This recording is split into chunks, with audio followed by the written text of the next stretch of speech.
எப்படி நினைத்து பார்க்கவே வெட்கமாக இருக்கிறது. அவர்கள் ஒரு கூட்டணி என்பது தேர்தல் காலத்தில் தேர்தல் வெற்றியை நோக்கி உருவாக்கப்படுவது, அவ்வளவுதானே தவிர அது கொள்கை கூட்டணி இல்லை. கொள்கை கூட்டணி என்றால் நீங்கள் தனித்தனி கட்சிகளாக இருக்க வேண்டிய அவசியமே இல்லை. எல்லோருக்கும் ஒரு கொள்கை தான் என்றால் எல்லோரும் ஒன்றாக ஒரு கொடியின் ஒரு கட்சியின் பெயரில் நீங்கள் இணைந்து விட வேண்டியது தானே. இந்துத்துவ எதிர்ப்பு என்பதுதான் எங்கள் அனைவருடைய கொள்கை என்று ஒரு பக்கம் மார்க்சியவாதிகளும் இன்னொரு பக்கம் விடுதலை சிறுத்தைகளும் திரும்ப திரும்ப சொல்லிக் கொண்டிருக்கிறார்கள். சரி, இந்துத்துவ கொள்கையை எதிர்ப்பதில் நீங்கள் காட்டக்கூடிய அந்த உறுதிப்பாட்டை நான் ஏற்றுக்கொள்கிறேன்.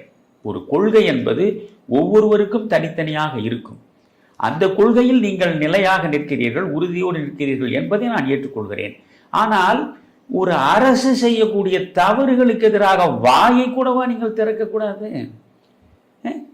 அதுவும் உச்ச நீதிமன்றம் இவ்வளவு கடுமையாக இந்த பாலாஜிக்கு எதிராக கருத்துக்களை வழங்கி இருக்கிறது. அதை பற்றி நீங்கள் கவலைப்படுவதாக தெரியவில்லை.